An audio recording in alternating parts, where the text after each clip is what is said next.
Coming to you live from my in-laws' basement. It's Rob Has a Podcast. And now here's the guy who some people would say the entire life is lived in an imaginarium. I am Rob Cesternino. Hello, everybody. Welcome to our Sunday night Big Brother recap.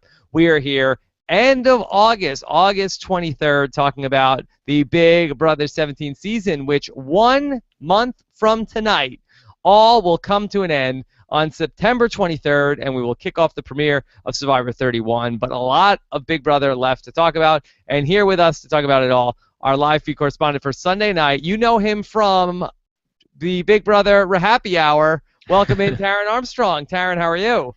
I'm great. You know, I'm 93% excited to be here, so. I'll take it. I'll take it. That's much higher than the normal percentage of people I interact with.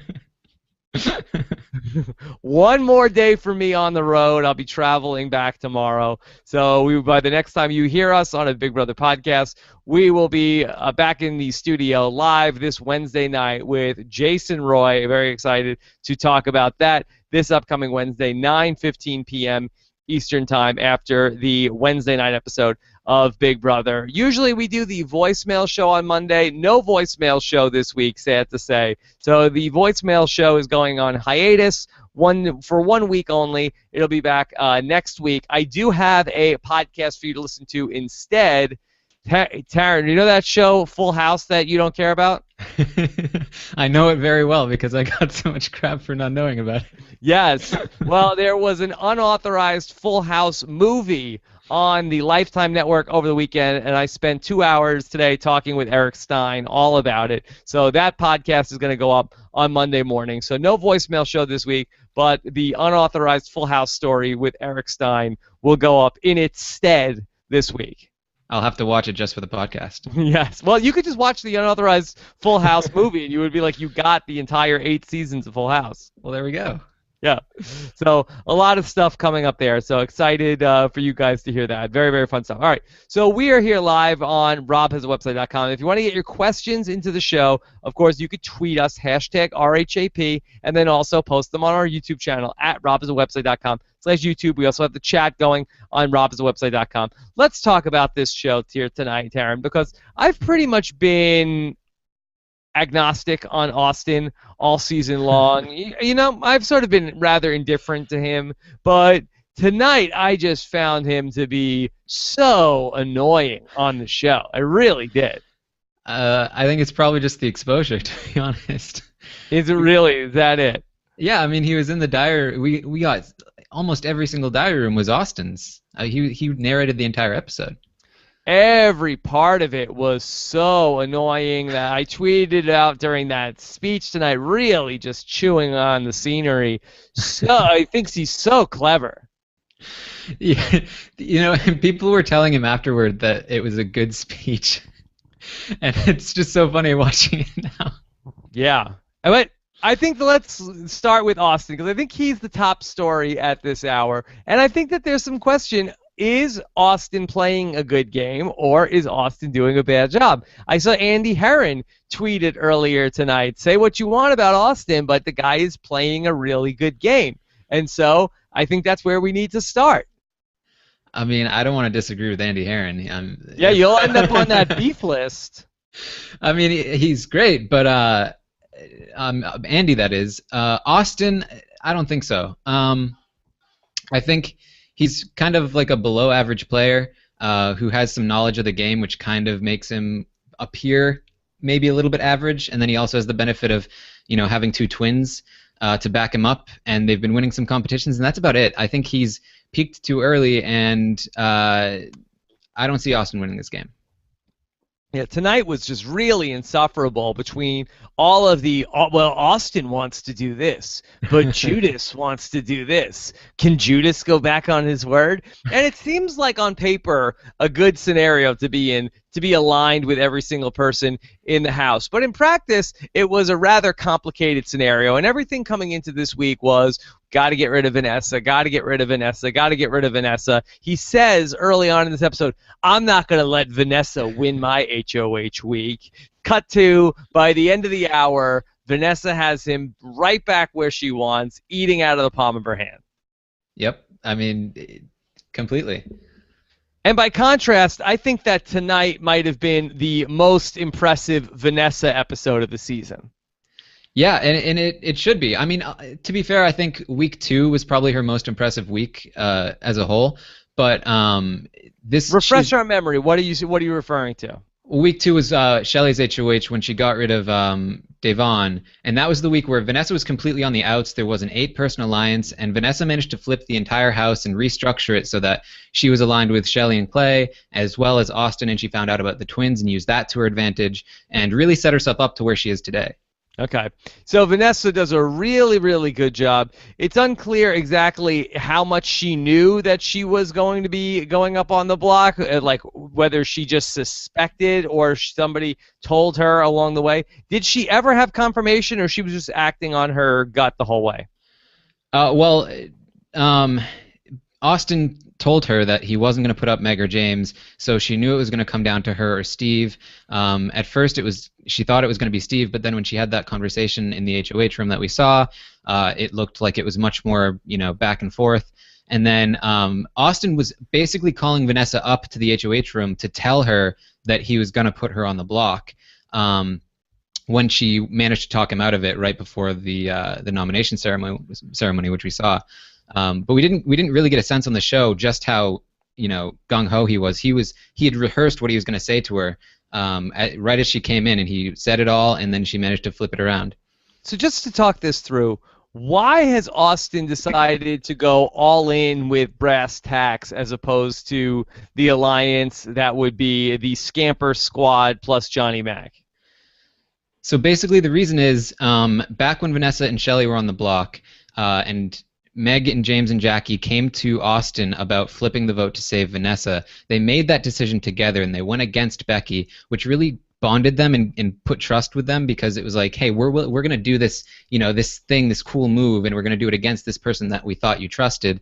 So that really bonded them. And then on top of that, Meg and James are very good social players. They don't have a lot of strategy, but they're very personable and they're very easy to get along with, and they've been hanging out a lot with Austin and the twins, and they really just enjoy their company, and so they're like, we like these guys, we want to stick with them because we like them, and that's basically the extent of it.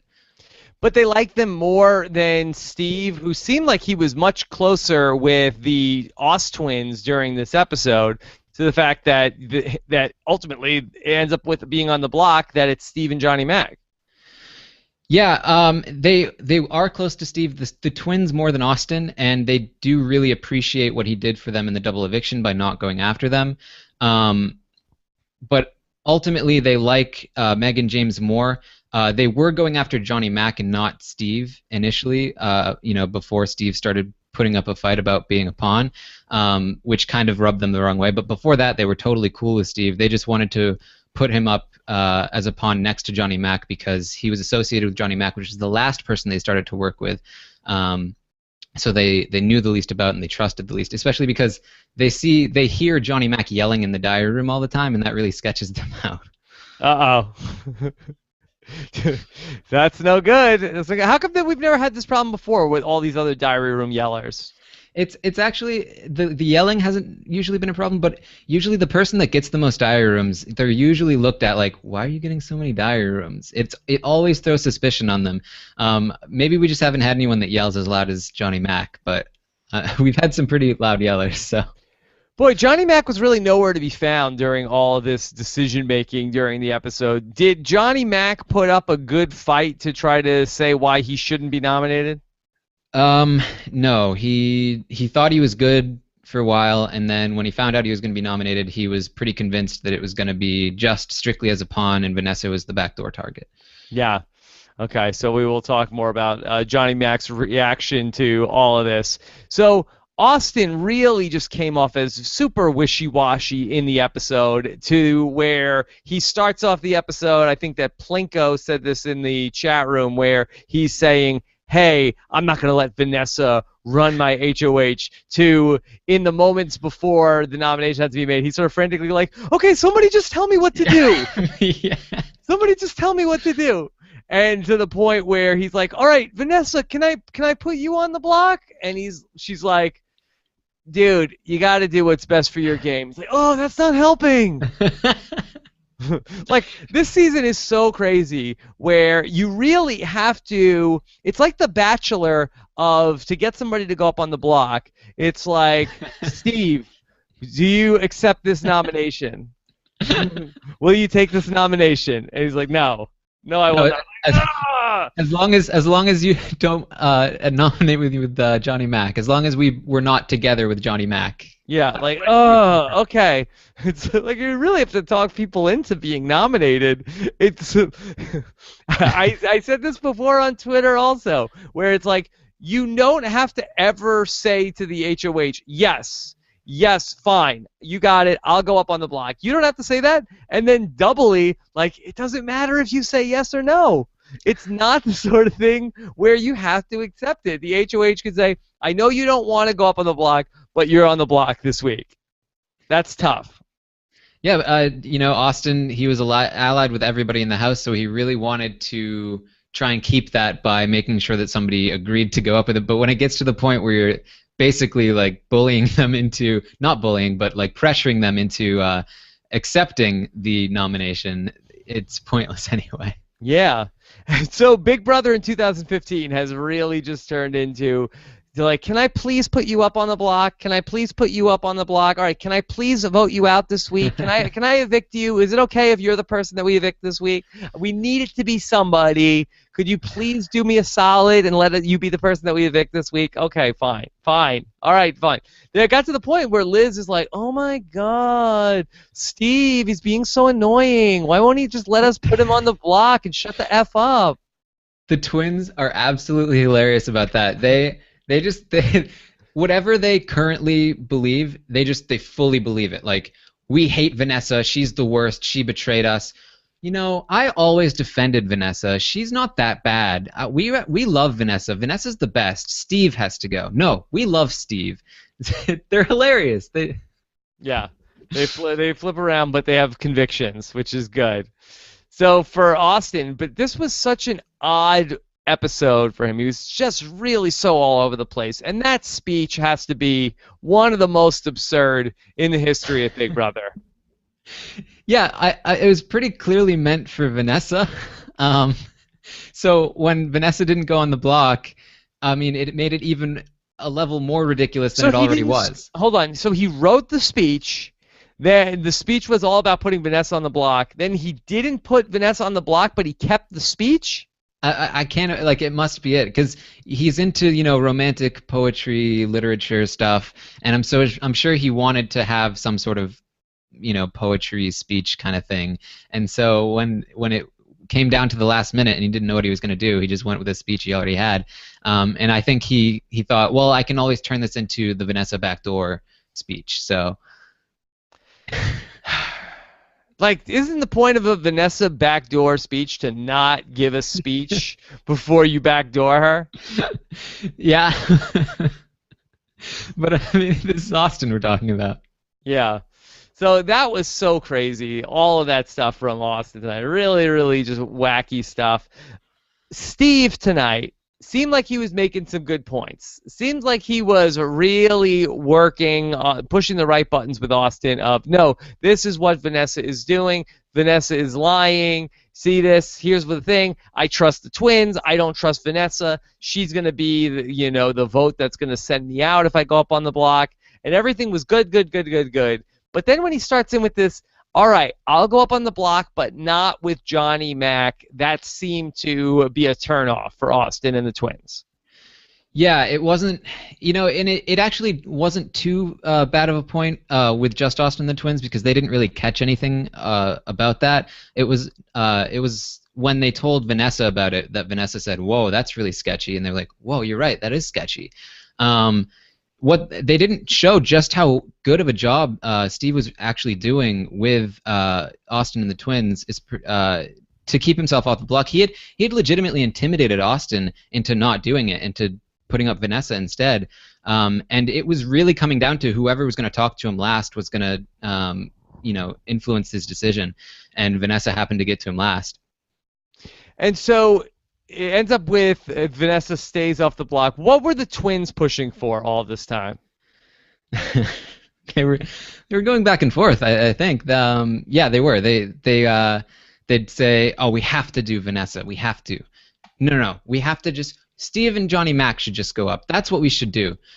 No, we can't do Steve. We have to do Vanessa. That was basically them, and basically they read off of whatever Austin is kind of saying, and they agree with him wholeheartedly.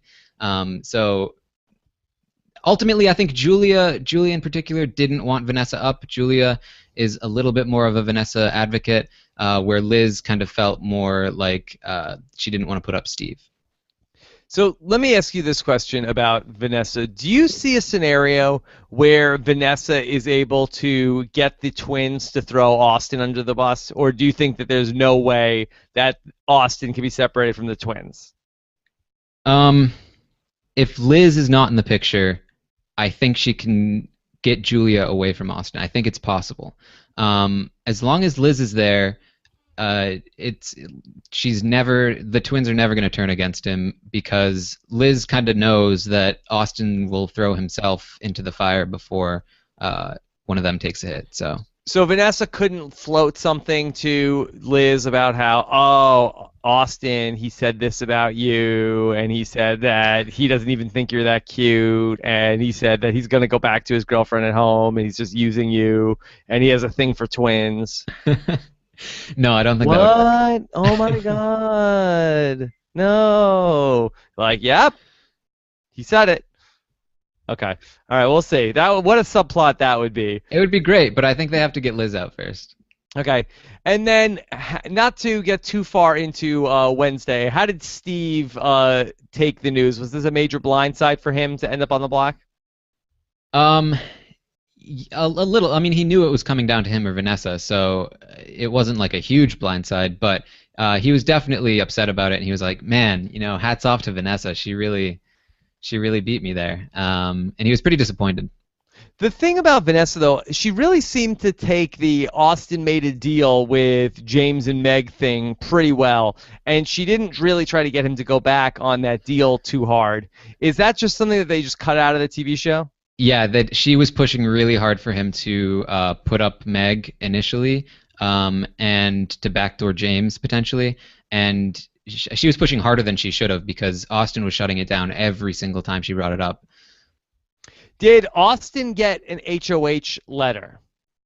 Yes, he did, but it was not from his ex-girlfriend.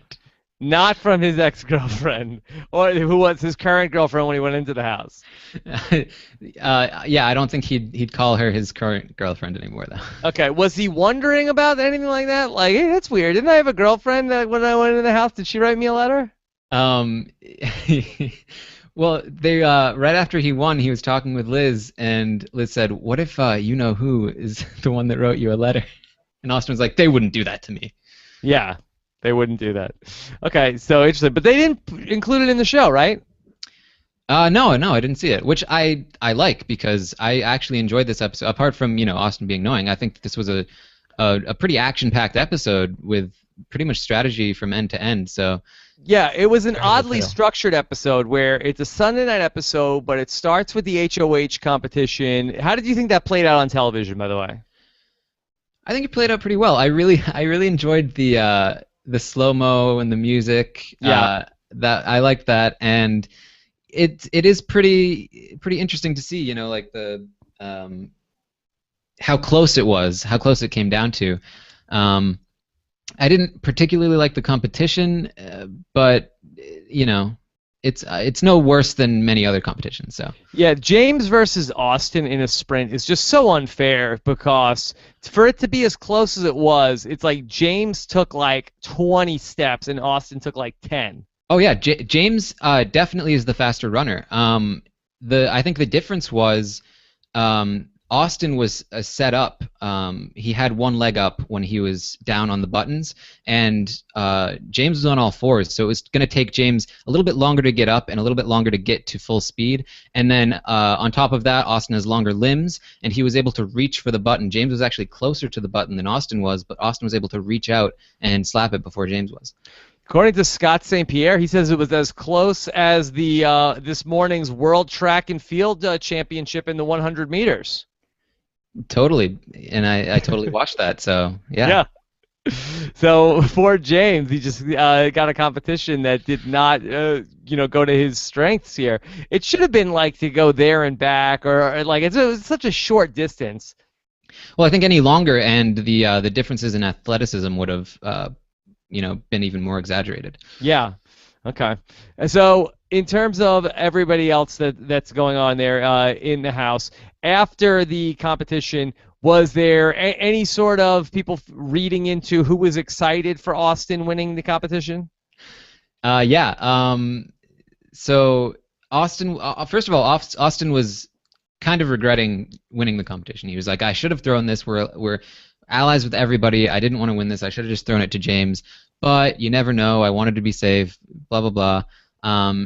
But he was a little bit concerned that James was trying so hard to win, and Vanessa was kind of feeding into that. Um, and that was pretty much it, though. There wasn't too much else. There's usually more paranoia, but Austin is not too paranoid about James and Meg. He really uh, trusts them in that moment. When Vanessa says that Steve has a final two with Johnny Mac and Clay and Shelley told that to her, is that the truth or was that a lie? It is the truth. She was told by Clay and Shelley that that Johnny Mac told them that he has a final two with Steve. Okay. So Vanessa is able to finally get back on Austin's good side, even though he's mad at her earlier in the episode about lying, about that she didn't know James was trying to throw that HOH or that Battle of the Block when he was up there with Liz. She finally comes clean to Austin. How big of a deal was that? Becoming clean, I don't think was as big of a deal as Austin was making it out to be. I think Austin's real problem, and he had this problem before he found out that Vanessa knew about James throwing the BOB, was that he felt really embarrassed about having to beg for his life the week that Vanessa was HOH. He had to very earnestly just say, please, Vanessa, please don't do this to me. I'm in love with Liz. I just want to make it to the jury. He was so desperate, and he felt so embarrassed about that once he kind of came into power, that he felt that once Vanessa was kind of doing the same thing, apologizing to him, and a little bit kind of begging him, like, we should still be good, he felt, all right, I got her back. We're even now. I don't have to feel embarrassed about it. So I think that was the big thing that got him back on the level where he could work with her. Now, let's just talk this through. And again, this is through just nominations. Did Austin make the correct decision in your mind? Oh, I don't think he had many right decisions, to be honest. Should he have had nothing to do with this HOH? He has a deal with every person. Isn't the benefit of having a deal with every person in the house to not win the competition? Yeah, exactly. Isn't that how you leverage an alliance with every single person in the house? Yes. The thing is, though, I'm not even sure that would have worked for him. I think he might have been in hot water this week anyway, because he's part of a trio that's inseparable, that are winning competitions, and he's always going to be a threat. So if he threw that HOH to James, if he let James win HOH, who are James's nominees this week? Probably Vanessa and Johnny Mac, or Vanessa and Steve. Okay. Is that Probably a better world for Austin this week than the world he currently inhabits? Put that in your imaginarium. Here's the thing: if Vanessa goes home and a juror member comes back, there's no more target for the juror member and the remaining James and Meg. They were absolutely going to go for Austin the Twins the next week. So there wasn't really a right decision, because they made too many promises the last week, and they like I said, they peaked too early. They won HOH and POV. They didn't need to that week, and that made them even more of a visible target for this week and then the coming weeks. So should he have nominated Vanessa then, in your mind? I don't think so. I think his only chance is if Vanessa's in the house, because Vanessa is the only person that might be a target ahead of him in the Twins. So should he have betrayed his deal to James and Meg? I think so. I think Johnny Mac and Steve would have worked with Austin the twins longer than James and Meg would have. If James leaves this week, then Meg would be by herself, and Meg, as we all know, isn't going to win many competitions. And then if a person returns from the jury that wants to align with Meg, that's still only 2 people. He's got the rest of the house, and Vanessa is still ahead of him as a potential target. Yeah, it's a really good point. I don't know why you keep James around. He seems like the guy who's going to be dangerous in the competition. Are they just afraid that he's going to win the competition to come back into the game? That was a big fear, but really what it came down to is Austin likes James a lot, and he likes James and Meg, and he didn't want to do it to them. He really wanted to work with them, even all the way down to the final 5. Well, that's bad. That's really bad to let your personal feelings influence it that much, because it seems to me that if you leave James and Meg in the house and all of a sudden here comes Jackie on Thursday night, here comes Shelly, she could end up working with those guys. You have a lot of outs there, I think, left for them. Yeah, exactly. So, I mean, really, even Becky could be more aligned with them. Is that fair to say? Oh yeah, pretty much anybody that came back would have gone after Austin the twins, really, or Vanessa if she's in the house. So basically, no matter what, somebody's coming back in that's going to be going after them. So does that change anything? I think what it says is that he needs to do. I mean, ultimately, he has to pick a side this week. And so he needs to be able to get as many allies as he can on his side this week and as little enemies as he can for next week, so that at most there's only 2 people coming after him and he has a solid 5 on his end. And especially if Vanessa's in the house, she might be a target ahead of him and the twins. It's not guaranteed, but Vanessa is very annoying and very threatening, so you never know. Yeah, but that's not what he's doing, though. That's the problem. No. Yeah. I mean, he's a little bit thinking along those lines. And another thing that we didn't see in the show was another large part of what changed Austin's mind was when Vanessa said, it would be so dumb for you guys to lose me this week because I'm attached to nobody in the house but you guys. I'm alone and I'm just a number for you. Nobody else even trusts me in the house. It would be so bad for you to lose me. And that really finally kind of clicked in his head, like, oh, maybe she's right about that. Maybe we do need her in. Okay. All right, you ready to take some questions here from the listeners? Absolutely. All right, let's fire up the questions. Hashtag RHAP. And let's start with question number 1 tonight. And it is from our great friend Umberto. Austin or Judas, which one is the one with no balls that gets intimidated by Steve and Vanessa in 5 minutes? Was that Judas or Austin? It's probably Austin. I think Judas was the one that was drunk the night before that was just like, whatever. Yes. Now, I thought that the whole Judas thing is that Judas wears the top hat and he always lies, but sometimes Austin tells us what Judas is saying. And so if Austin tells us what Judas is saying and Judas always lies, do we believe the opposite of what Judas is always saying? I think I know the solution to this, right? You have to ask, what would the other one tell me if I asked them what the truth was? Very confusing, Austin and Judas. Yes. Okay, let's take this question from Walilai202. When he says Vanessa won't ruin my HOH or run my HOH, was that Austin or Judas? Because it's happening. Okay, that must have been Judas. Yeah, it must have been. Lies. And Judas said, I'm not going to let Vanessa run my HOH. And then that was a lie because then she is going to run his HOH. Yeah, he was lying to us. Got it. Okay. Then let's go to Logan Rex, who says, how does Vanessa think Meg is the mastermind on the other side? We'll talk about that when we get to the live feeds, okay? Yep. All right. Then this is from Leighton Jansen. For the people coming back, whose game will be ruined most by this twist, or will it be a revolving door? All right. Who stands to lose the most this Thursday night when somebody comes back into the house?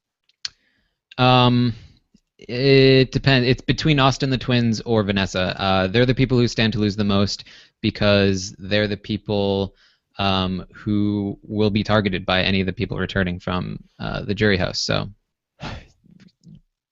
Yeah, Vanessa has really earned her stripes, and really, if she can win this season, I really am starting to feel like she's really earned it. Where she's faced so much adversity this season. Is that fair to say? Yeah, and I mean, to be fair, I think a lot of it was of her own doing, but Yeah. a lot of it was, bad luck, like the Battle of the Block ending, and then two endurance competitions in a row. So, you know, it's up and down, but she's definitely an impressive player, and I think that the way that she set herself up in week 2 has really carried her to where she is now, despite her, failures here and there. And in that last confessional we saw from Steve, he is like, I have so much respect. I have to tip my cap to what Vanessa was able to do. She's so good at this game. She's fantastic. I mean, to the people that are saying there's no way Vanessa will win in the final two, I think they're dead wrong on that. I agree. I think she almost definitely will win in the final two, hands down. The only way I can see it not happening is if she just really goes off the deep end and like goes even crazier and really, really annoys people. Yeah. And it could happen. It could happen. It certainly could, but I think if she makes it to the end, she's going to win. Okay.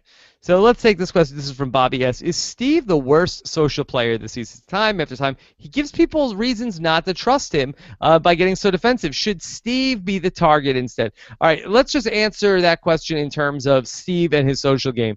Tara, do you think that Steve is really bad about his social game? Because I feel like a lot of people would also say Steve is very under the radar good with his social game.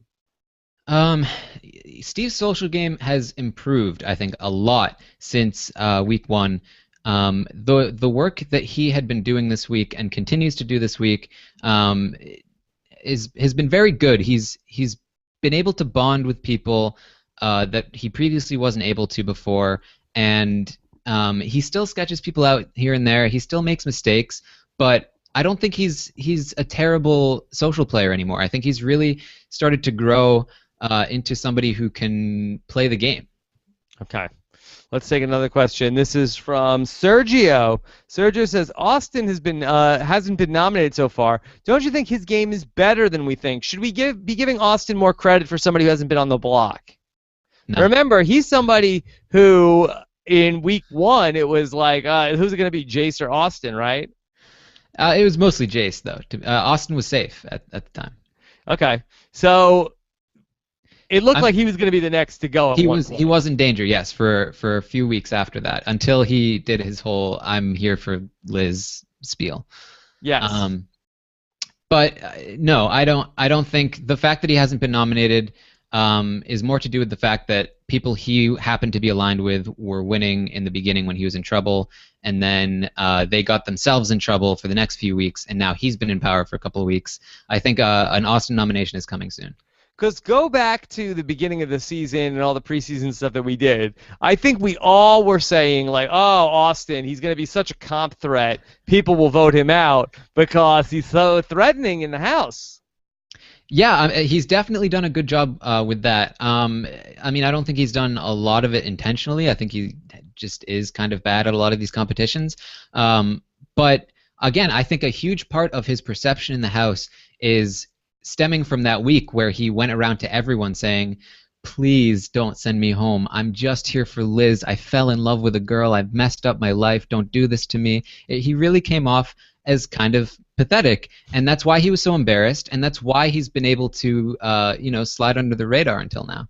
Hey, Austin, I'm telling you, coming off pathetic, that's the way to go. Trust me on this. Yeah, absolutely. Got me this far. He shouldn't be embarrassed about it. It's done him really well. Yeah, me too. Okay. Then from Nuked Rifle, do you think it was a bad move on production side to announce a returning player from jury? This led to people making not as big of a moves because they're scared of having them come back. How do you think it would have changed this week if it was a secret? Like, so for instance, with Becky, where she's saying like, oh, I would have done this, but I don't want to screw up my chances if I get a chance to come back. Yeah, I say this all the time. Returning players, I don't like it. Telling them ahead of time, it causes all of these negative things to happen. It makes people be more conservative. It makes people not campaign the way that they need to, like Becky. But at the same time, if you don't tell them, it's more of an unfair twist, which I know some people aren't concerned about, but I don't particularly like twists like that, like somebody coming back into the house and you had no idea it was even going to happen. I mean, that could ruin a really good player's game, and they usually tell them ahead of time. So, I just prefer that it didn't happen at all. So in this case, it's always expect the expected? Yeah, and and I think it comes down to personal preference. Okay. Let's take some more questions. This is from Jal Dota. Is there something I'm missing on this whole Judas thing? I actually don't get it. He acts like it's a secret personality, yet talks to people about it. What am I missing? Is this because Shelley and Clay exposed Judas to the house? Yeah, that's what happened, and he had to go around and tell everyone. Is this why Austin is so attracted to the twins? Because he has another twin which is stuck inside him? That's it. You figured him out. Yes. It's expressing Judas would probably be with Julia.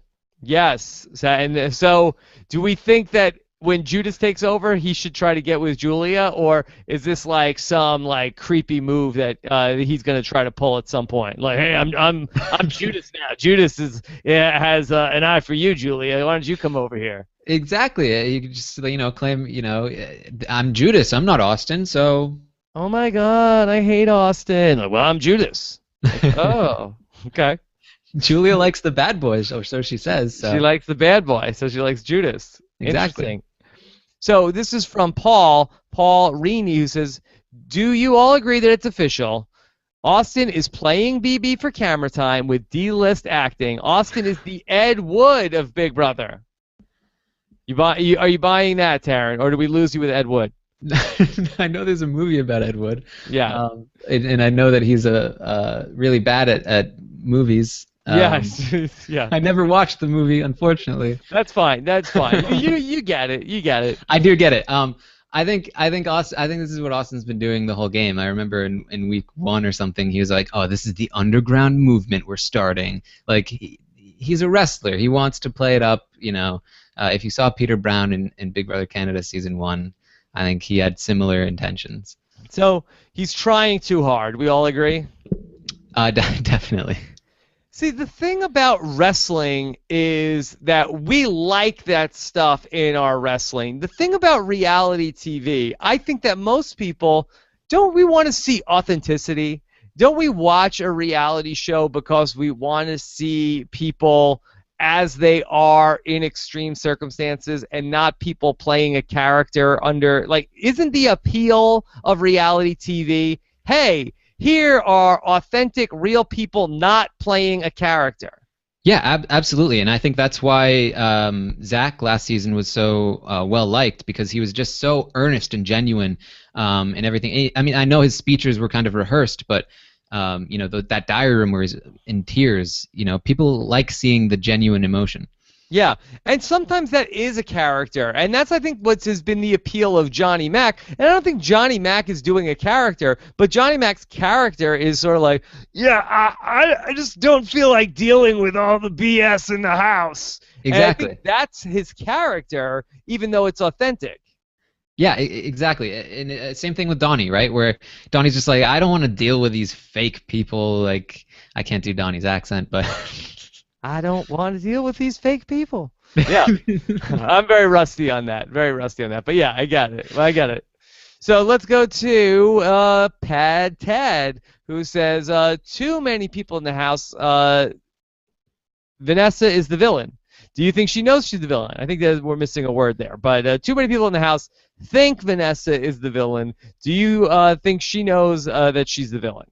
Absolutely not, right? No. She's the hero of her narrative. Yeah, people have kind of tried to hint to her before, many times, really. Hey, it kind of rubs people the wrong way when you do this. Johnny Mac said that, like, I don't like it when you cry and yell at people. She doesn't really hear criticism very well. I don't think she sees herself as the villain for sure.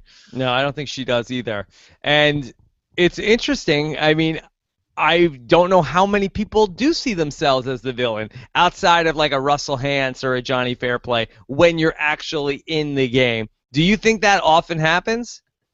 No, probably not. I mean, we've probably got, like Dr. Will, but But he was sort of like, really wasn't the villain. He was doing some villainous things, but just as many people loved him as might have hated him. Yeah, well, he was like a lovable villain. A lovable villain. I think Amanda knew she was the villain. Okay, I'd buy that. I'd buy that. But she would have emotional outbursts too. Okay. Oh, yeah. This is from Sports Lover. Would Steve trust the Ost twins if Vanessa is backdoored? I think he'd really trust them at that point.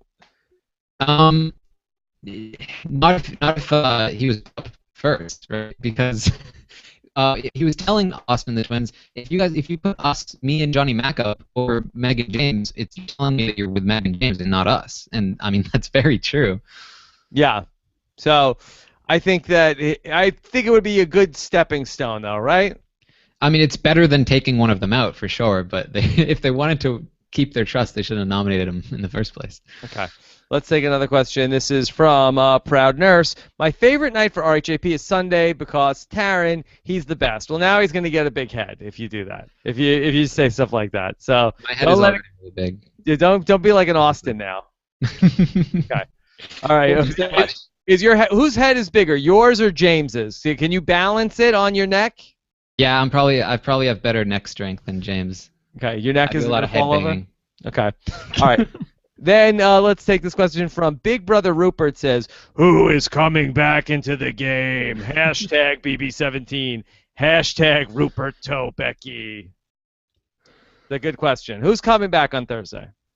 We don't even know what competition it's going to be, so it's pretty difficult to tell. Doesn't matter. Well, who is it? Call your shot. I'll call it for whoever's evicted this week. Okay. You think a revolving door? I think it'll come right back. Okay.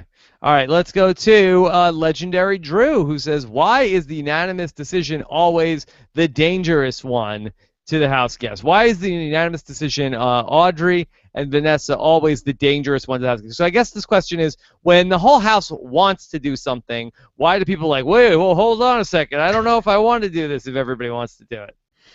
I don't think it always happens, but the times that it has happened, it's been Audrey when Shelley and Vanessa were HOH, and they were allies with Audrey. So when the whole house was saying let's take Audrey out, they were like, well, maybe that's good for you guys, but I don't know if that's good for me. And the same situation has happened with Austin and Vanessa. So it's just a matter of conflicting interest, really.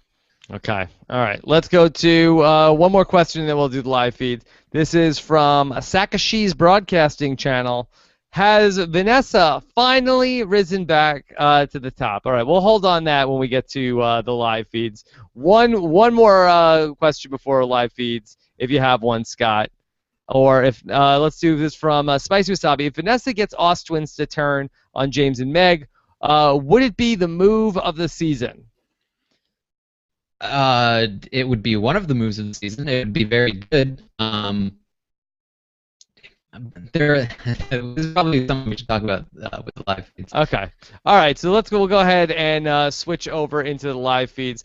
Before we get to that, let me take a moment and thank a sponsor here on the podcast, and those are our friends over at Mazda. And let me pull that up and right here.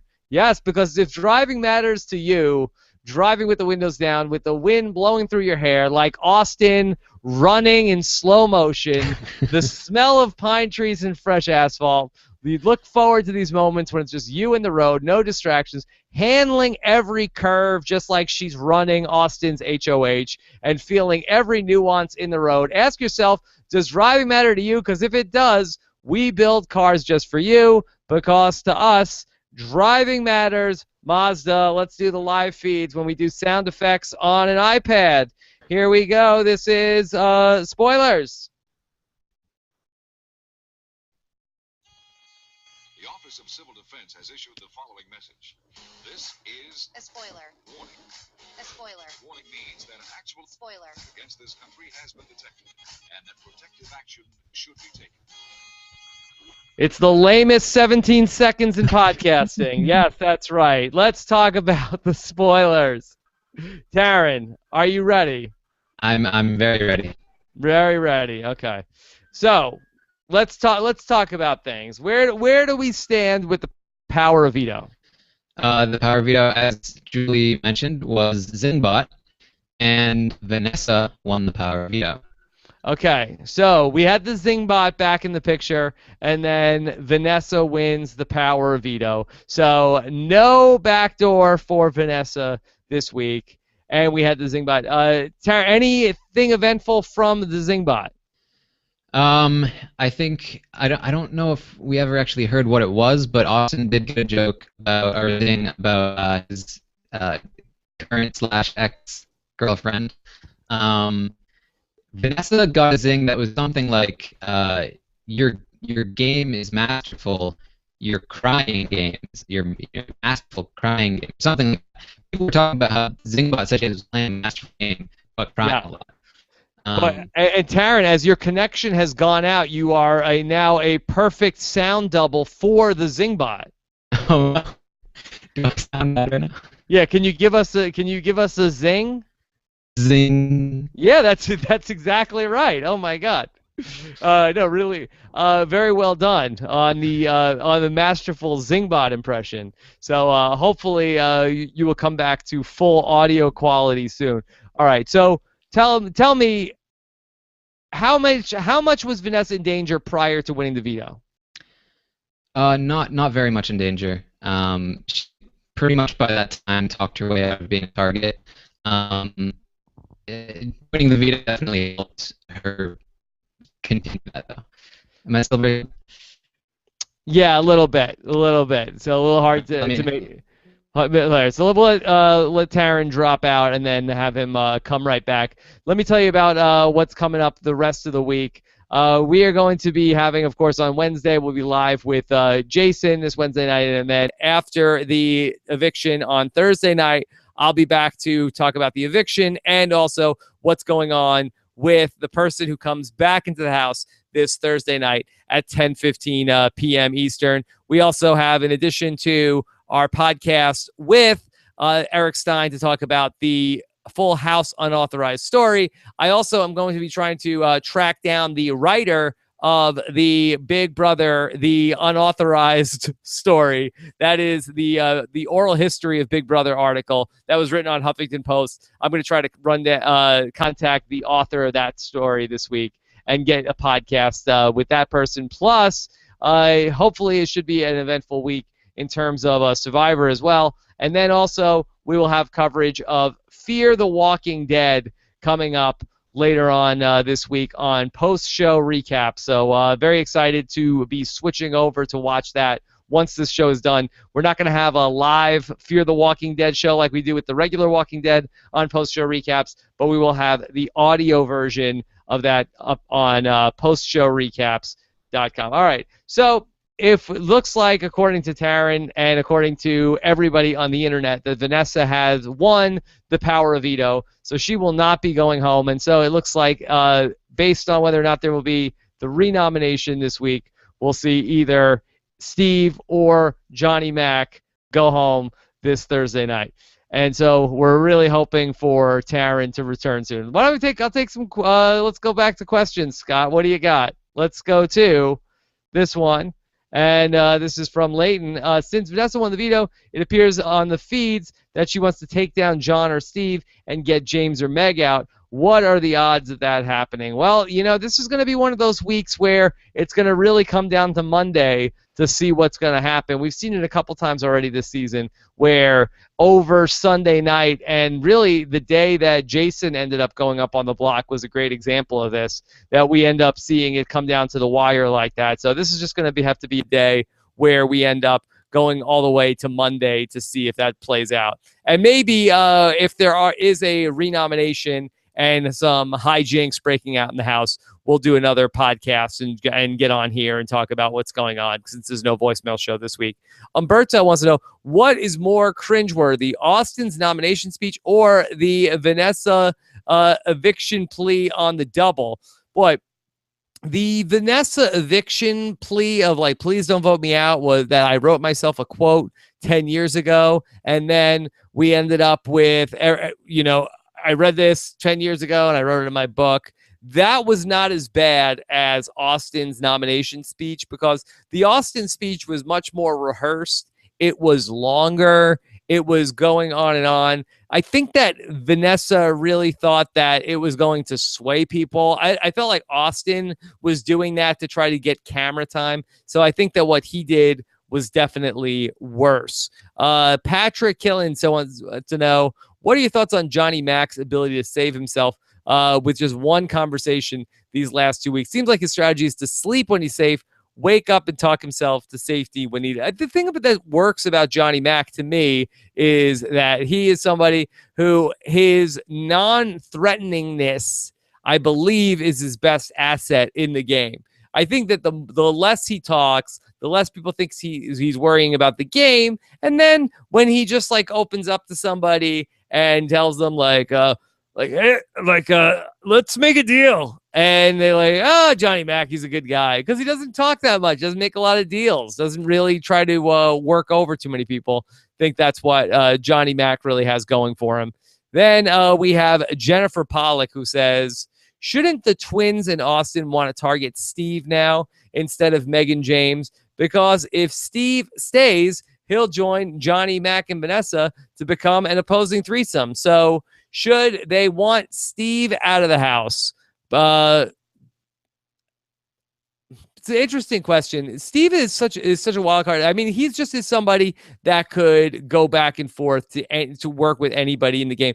You know, he's just somebody who doesn't seem to have a true loyalty one way or the other. You know, I really feel like he could end up going whatever way the wind blows. We saw that with Becky.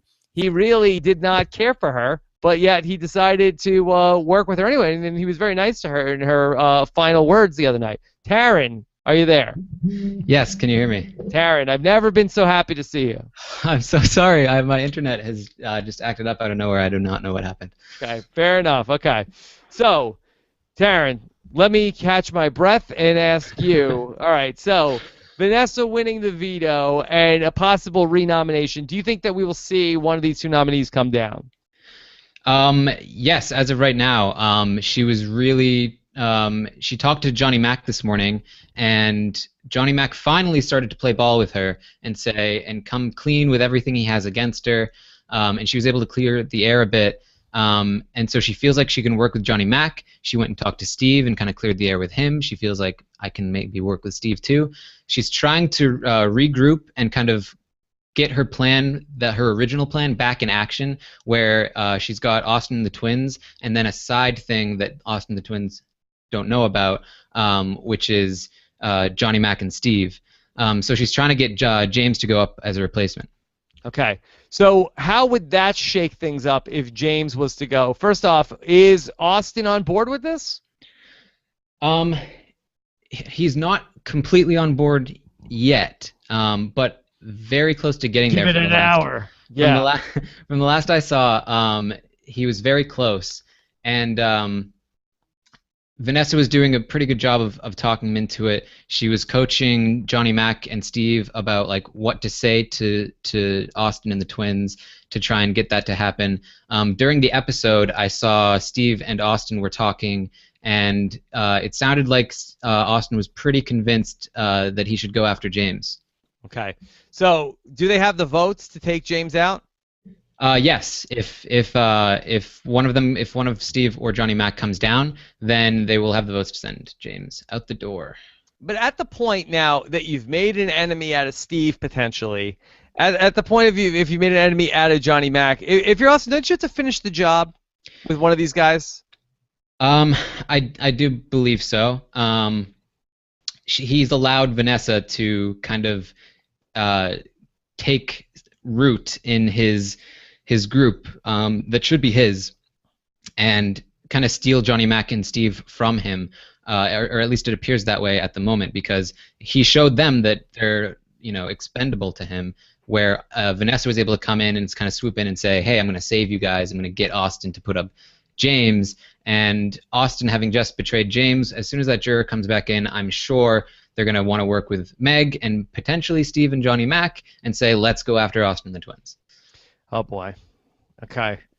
So how do you expect this week to go down? Do you think that James is going out on Thursday?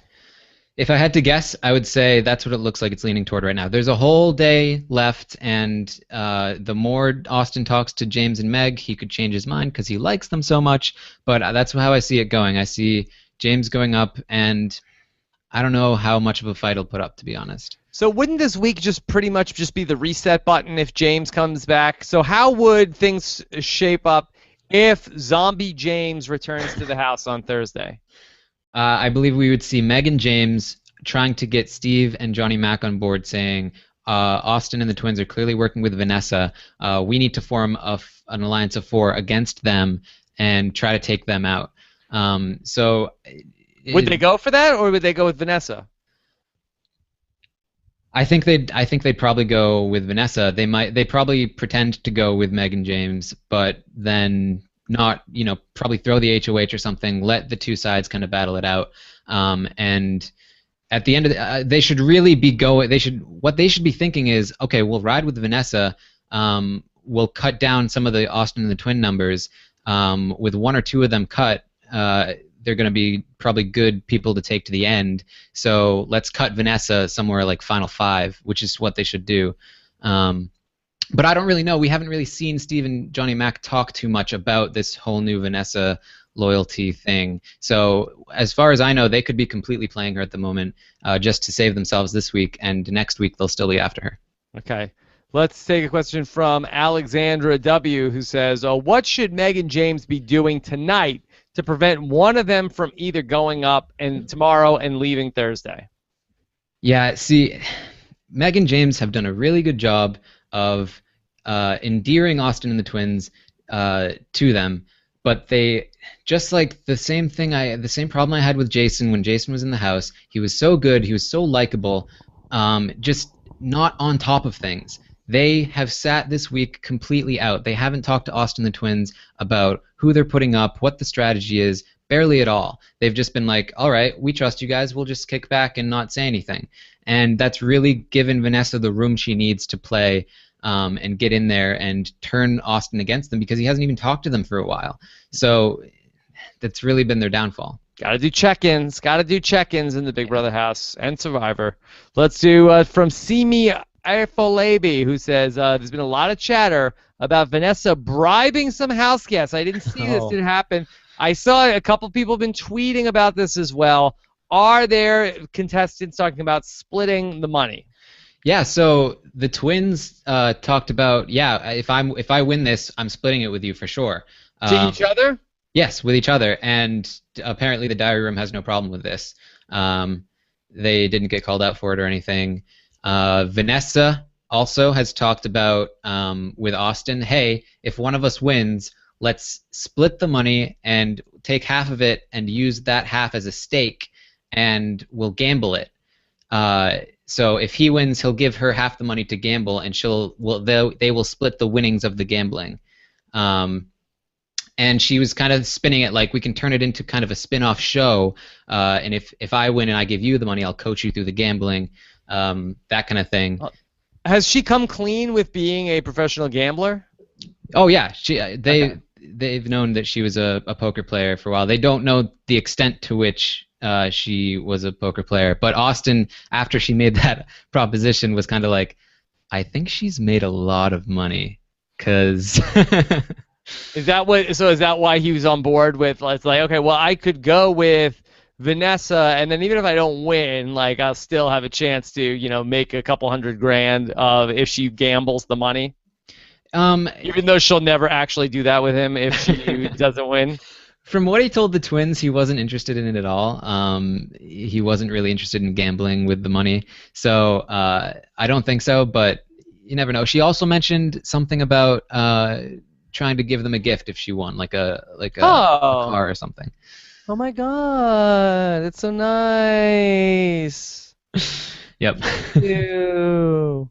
Okay, let's do one last question here with Taryn tonight. This is from Logan Rex. How does Vanessa think Meg is the mastermind of the other side? Great question, because we didn't touch on this before. Talk to me about Meg is the mastermind. Master Meg. Yeah, so I actually talked about this on Twitter a little bit. I think So Meg is a very good social player. She's very likable. She's very terrible at competitions, and that makes her a great social player. Everyone likes her. And Vanessa can only see strategy. That's Vanessa's one note. And so I think what's happening is Vanessa sees that Meg is playing socially decently well, and she's mistaking it for strategy. She's like, well, Meg is masterminding this whole thing. She's got people to go against me. She's got Austin and the twins convinced. It's like, no, they just like her. That's pretty much the extent of it. But Vanessa sees it differently because she sees things differently. So how is she acting on that information? She's trying to get Meg backdoored ahead of James. Whoa. Yeah. That'd be a mistake. Well, she doesn't care about James's retaliation because she's probably not going to be the brunt of it. But yeah, she suggested it. Austin pretty quickly shut it down. She had the twins a little bit on board, but I don't see Austin going there.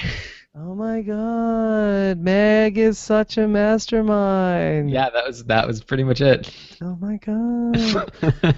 All right. So, all right, Taryn, good stuff tonight. Let's make the hashtag Master Meg. I like that. Master Meg. Okay. So, 24 hours from now, when we tune on, you go on Twitter, we see what's happened on Monday. What should we expect to have seen? I think we'll see. I'm not sure who will get taken off yet, but I think we'll see one of Steve and Johnny Mac taken off the block, and James is a replacement. Okay. And so James will probably be going home. Poor And James. One more thing, actually, with Vanessa and Johnny Mac, the conversation they had, Johnny Mac came completely clean to her, and Johnny Mac seems like he's really willing to work with her secretly. He wants to do it secretly, which they should. And I really see, if Johnny Mac and Vanessa both really stick to that, I can really see them going far and that being really successful for them. So keep an eye out for that if it's genuine.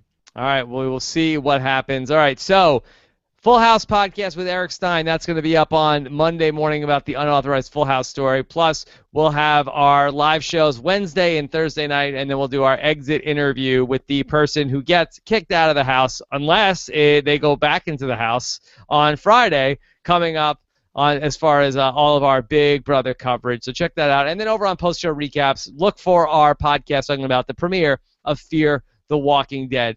Taryn, great to have you here, back with me. I appreciate you so much more having you here with me. I'm so sorry. I don't know what happened. I feel so terrible. No problem. All right, follow Armstrong Taryn on Twitter, and then we will see you on Wednesday night. Looking forward to hearing your comments on robswebsite.com. Have a good one, everybody. Take care. Bye.